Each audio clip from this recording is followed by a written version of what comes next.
ఒక cheap liquor ప్రజలకు అందించి ఆ లిక్కర్ మీద కూడా 15 సంవత్సరాలకి మా రాష్ట్రంలో ఇంతమంది తాగుతారు, దీని మీద ఇంత ఆదాయం వస్తుంది కాబట్టి నాకు ఇంత అప్పు ఇవ్వండి అని 25,000 కోట్ల రూపాయలని కూడా అప్పు తీసుకొచ్చేసిన పరిస్థితి నుంచి ఈరోజు ఆర్థిక వ్యవస్థని ఈరోజు గాడిలో పెట్టడానికి నిజంగా గౌరవ చంద్రబాబు నాయుడు గారు ముఖ్యమంత్రి వర్యులు చేస్తున్న కృషి మనందరం కూడా చూస్తున్నాం.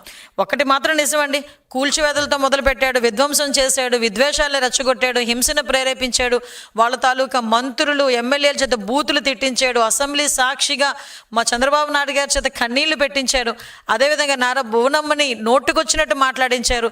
ఇంకా మాలాంటి వాళ్ళం అయితే ఇంకా అది వేరే విషయం.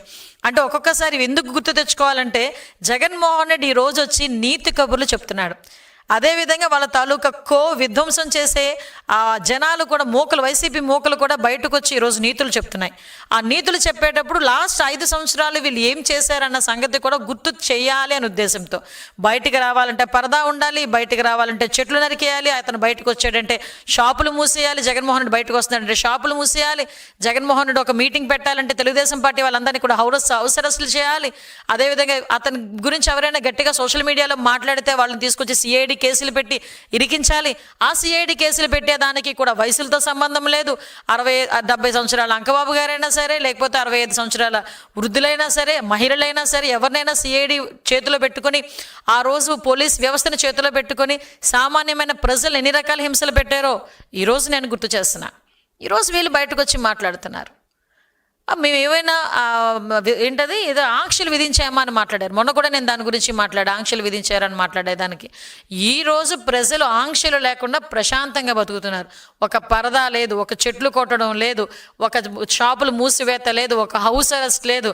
ఆఖరికి జగన్మోహన్ రెడ్డి ఎక్కడైనా పరామర్శకి వెళ్తానన్నా కూడా, అది చనిపోయి సంవత్సరం తర్వాత కూడా పరామర్శకి వెళ్తానన్నా కూడా Z+ సెక్యూరిటీతో ఉన్న వ్యక్తికి ఎంత సెక్యూరిటీ కావాలో అంత సెక్యూరిటీని కూడా ఇచ్చే పరిస్థితి కనిపిస్తూ ఉంది. లిటరలీ చెప్పాలంటే 5 సంవత్సరాలు ప్రజలు 2019 నుంచి 24 వరకు బిక్కుమంటూ ఉన్నారు. అని ఎంత బిక్కుమని ఉన్నారో తర్వాత లాస్ట్ ఎలక్షన్ దగ్గర చేసి ఉద్యోగస్తుల దగ్గర నుంచి ప్రతి ఒక్కరు ఏ రకంగా తిరగబడ్డారో కూడా జగన్మోహన్ రెడ్డి కూడా తెలుసుకోవాలి. లక్షలాదిగా ఉద్యోగస్తులు బయటకు వచ్చి ఈరోజు వాళ్ళందరూ కూడా ధర్నా చేస్తే వాళ్ళందరి మీద కూడా ఈరోజు అప్పుడు కేసులు పెట్టిన పరిస్థితి. మా తెలుగుదేశం పార్టీ నాయకులకు కానీ, జనసేన పార్టీ నాయకులకు కానీ అందరి మీద కేసులు పెట్టిన పరిస్థితి. అందుకే నేను ఇందాక ఉన్నాను, విధ్వంసము విద్వేషానికి బ్రాండ్ అంబాసిడర్గా ఉన్నాడు. కూల్చివేత తప్ప కట్టడం అనేది చేత కాని పరిస్థితి.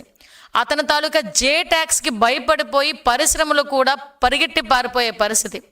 అతను ఏదైనా పరిశ్రమ రావాలి అంటే ఈరోజు చంద్రబాబు నాయుడు గారు కూర్చొని ఒక పరిశ్రమ వస్తుంది అనుకుంటే, నాయన ఎంతమందికి ఉద్యోగాలకు అవకాశాలు కల్పిస్తావు, మౌలిక సదుపాయాలు ఎంత మేరకు కల్పిస్తావు అని రెండు క్వశ్చన్స్ అడుగుతారు. అదే జగన్మోహన్ రెడ్డి పరిశ్రమలు రావాలంటే అడిగిన క్వశ్చన్ ఏంటంటే, నాకు వాటా ఎంత ఇస్తావు, నాకు కమిషన్ ఎంత ఇస్తావు. ఆ రెండింటి మాటలకి దూరంగా పారిపోయిన పరిశ్రమలు ఈరోజు మళ్ళీ చంద్రబాబు నాయుడు గారిని చూసి, చంద్రబాబు నాయుడు గారి తాలూకా విజనరీని చూసి ఈరోజు ముందుకు వస్తున్నాయి.